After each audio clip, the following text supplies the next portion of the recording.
Hey guys, this is Sheena from Stormblessed Games here with my husband Scott. Hey there. And we are looking at some Weiss Schwarz. Schwarz, some of the trial decks today. And the one we're looking at is Bakemonogatari.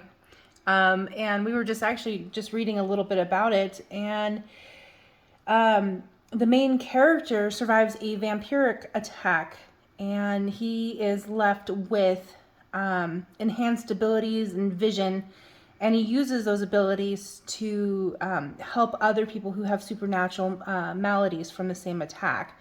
It actually looks like a really, really interesting anime that we might actually have to sit down and watch at some point.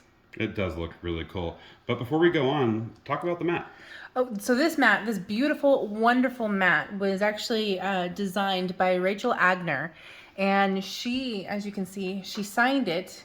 We have number 15 of 99. And so it's very exclusive. And I mean, it is so detailed. We could spend an hour and not even talk about everything that's on this mat. But we have the tacos, and we have all the different creatures, and the angel. Mm-hmm. Uncle Isfin. This is obviously very Magic the Gathering themed. Mm-hmm. And our young daughters, even noticed that Twilight Sparkles made an appearance, which is funny because my husband didn't even notice it until one of the girls mentioned it. But yeah, I mean, it's a very gorgeous map, and we are so thankful to be able to get our hands on this. So thank you, Rachel. So here is the info sheet for Bakemonogatari, and it came out just before 2014. So this is kind of an older set, but there's just a lot of really interesting things that they're showing, and just different sets that I think we're gonna have to get our hands on, because we've sat down and we've played Weiss Schwarz, and it's really, really fun. It's completely different than like your Pokemon or your Magic the Gathering or Flesh and Blood. It's got a completely different climate, but it's not so complex that you can't sit down and figure it out fairly quickly. It does look really.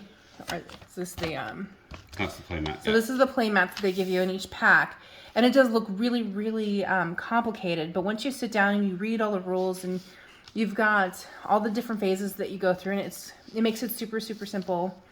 And it's just actually super easy to learn. And even when I get tired late at night, and it's always hard for me to learn these games, but I was able to not only learn this game, but beat my husband, who plays these kind of games all the time. So, yeah, and they're just really fun. So here is the trial pack.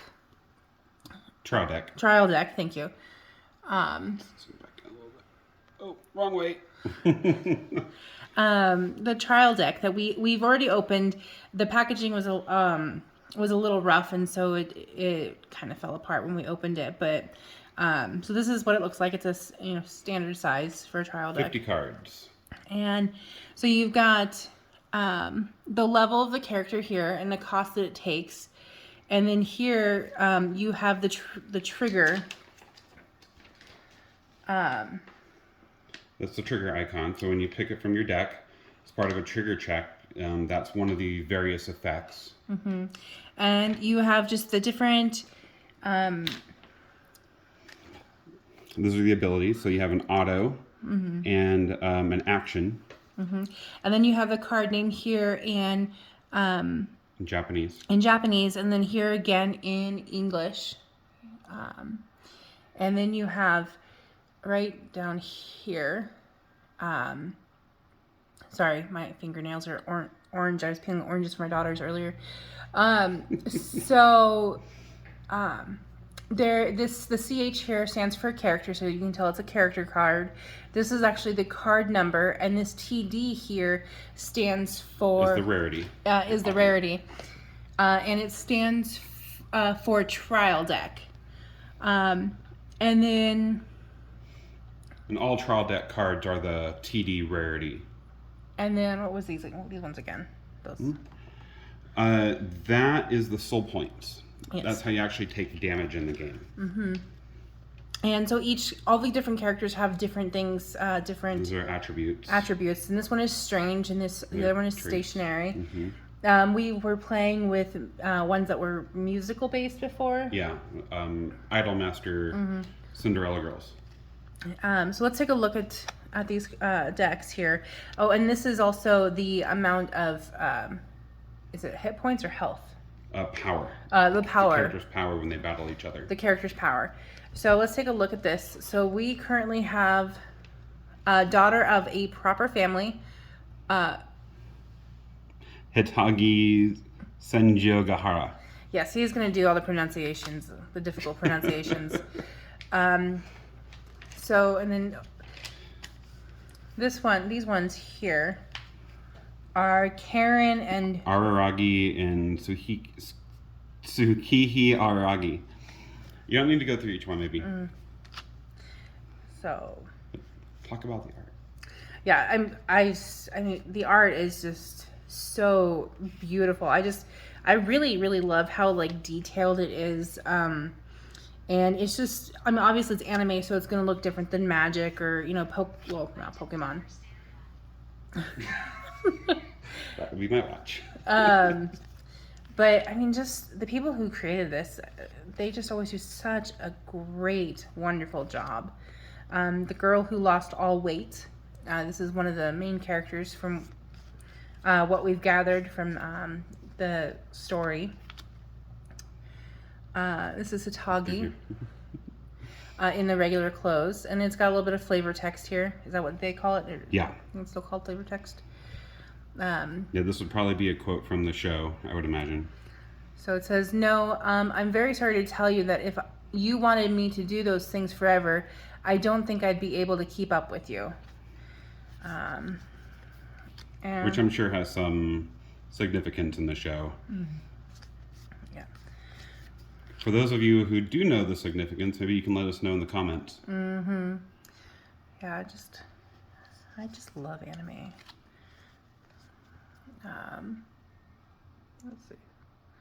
So this was part of the synopsis that we were reading over about this girl who she falls into the arms of the hero, and he realizes she has literally no weight. And this is a climax card, the type of card it is. And a climax card is usually a pretty powerful effect for the battlefield. This one, this is a continuous, and it says all of your characters get plus 1,000 power and plus 1 soul. And when this card triggers, you may choose a character in your waiting room and return it to your hand. Let's see. So yeah, there's just lots of just beautiful, and so these 0 level ones are the characters that you start out with when you first start playing, because the 0 level characters have 0 cost, and so it doesn't obviously cost anything to put out. And the more levels you go up, the higher powered characters you get. But once you hit level 4, you've lost the game. So it's kind of a catch-22. You get more powerful characters, but you're also closer to losing. And this one has the 2 trigger. What was it called again? The trigger. That's a trigger icon. So that's what happens when you pick that from your deck as part of a trigger check. And these, again, because they're this way instead of up and down, they actually are your climax cards. So I really do like the fact that they make it super easy to kind of tell what is what without having to read all the fine print. So yeah, and so here's like that's one of the first cards that we saw earlier, and here's another climax card. And those particular icons in this context, if they were to be triggered, that would increase your character's soul points by 1 for each one of those. So climax cards, when you pull them as in your trigger phase, usually count as 2. And so that is the rest of this trial deck. This game is definitely very, very entertaining, and like I said, it's very easy to learn. It takes a little bit of reading and it takes a little bit of patience, but once you sit down and you're able to kind of figure out the steps, you can pick it up and you can move real quick. So this is where the main deck goes. The waiting room, well, Is your discard. Is a discard. Memory is kind of Like exile. Yeah, kind of like an exile. The clock is what causes you to go up in levels. So when you lay down a card in the clock, once you hit 7 or more, you have to remove 6 of them and then put one of the 7, any of your choosing, here in the levels. And then, like I said, once you get to level 4, you've lost. So you usually just... You would take one of the characters in your clock and put it here. I think it can be up. I think it can be that way. Yeah. I don't think it matters. But so now you can see it shows the level that you're level 1. And now, by that decision, you've actually lost your ability to use that card in the future. Mm-hmm.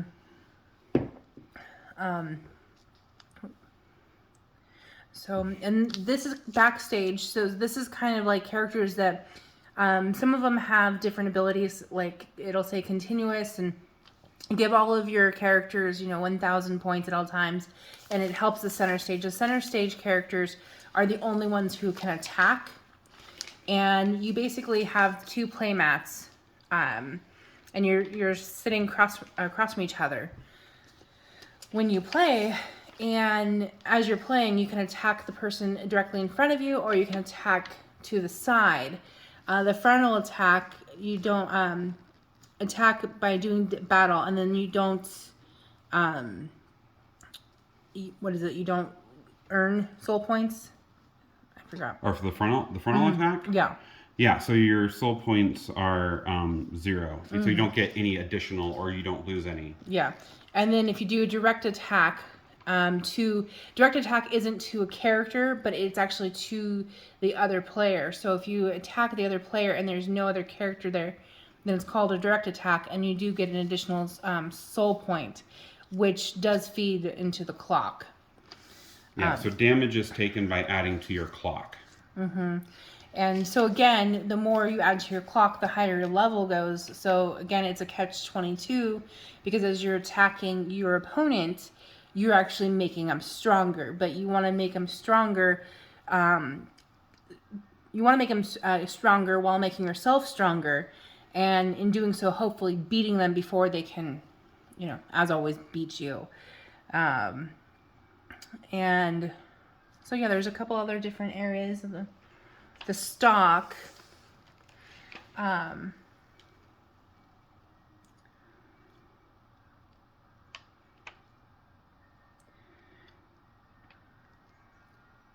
Here, let me show them what the... You want to look at the... Yeah, so I'll show you what the directions look like, and you can understand why I say it's a little bit complex. Because you have your stand-up phase where you can put your cards... Similar to untap. Mm-hmm. Yeah, so it'd be like switch from resting. So when they're attacked but they're not defeated, they go into a resting position. And then at the end of your turn... then you do, or the beginning of your turn, you do a stand up. And then you do a draw phase. Draw 1 card from your deck. A card may be drawn starting with the player who takes the very first turn. And then you have the clock phase, at which point you can place one of the cards from your hand in the clock area. But you also may choose not to. And this one here, it explains how your clock area causes you to go up a level, like I mentioned earlier. And then you have your main phase. And in the main phase, you play an event card. Then you play a character card. You move a character if you so choose. And then you use your character's activated ability. Again, if you so choose. And the main phase can only be done by the player whose turn it is. And then you've got a climax card, the climax phase, that you can play. And there's some more explanations here for playing a card. And then you have your attack phase. So once you move into your attack phase, I learned this the hard way. You know, like always, like with all the other games, you really can't move back. So if you forget to move a card, or if you forget to do anything, then you're kind of stuck. Now, the moving of the card, it's beneficial because if you have a card, and I realize I'm kind of all over the place, so I apologize. But if you have a card here and your opponent has a card here, in the moving phase, you can actually move your character who's standing up here so you can do a direct attack to the opponent, as opposed to attacking the card that they've got laid out. So moving your cards are definitely very, very important, and it's not something you want to just skip over, especially, and also you can move a card that's from backstage to center stage so that they can attack as well. And so here's the attack phase, and I'm not going to read all of this to you guys because it's, like I said, it is a lot to read. But it's very it's a very simple process. Like I said, even though it's a lot to read, it's pretty simple once you get it all figured out. And then, like I said, they have the frontal attacks, side attacks, and then direct attacks. And then you have the end of attack. And then once you're done attacking, then that is the end of your turn. I wanted to show you guys this side. This tells you what all the different parts of the cards are. Just because, like I said, there's a lot of moving parts with these cards, and it's a really nice thing to have. And then here it goes into like all the different parts of your playmat. And what's nice is that it's simple enough that you don't actually have to have a playmat here.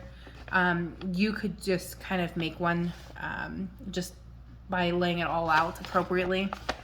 And then just all the reminders of the rules and stuff. So I really like how Weiss Schwarz has written all of the directions and the rules. And I mean, it's pretty simple to pick up and learn. I think we were able to do it in like an hour. So the first time, yeah, I think so. And after we learned how to play, the next games were pretty quick. Yeah, definitely. So that is all. Okay. So I hope you guys enjoyed this video. And again, thank you to Rachel Agner for this just beautiful, beautiful mat that we had to buy two. We couldn't, each had to have one. We couldn't just, go without, because I mean, it's such a gorgeous mat, and there's so much detail that, like I said, you could spend all day looking at this and still miss stuff. So I hope you guys all have a really great night, and we will see you later. Be blessed.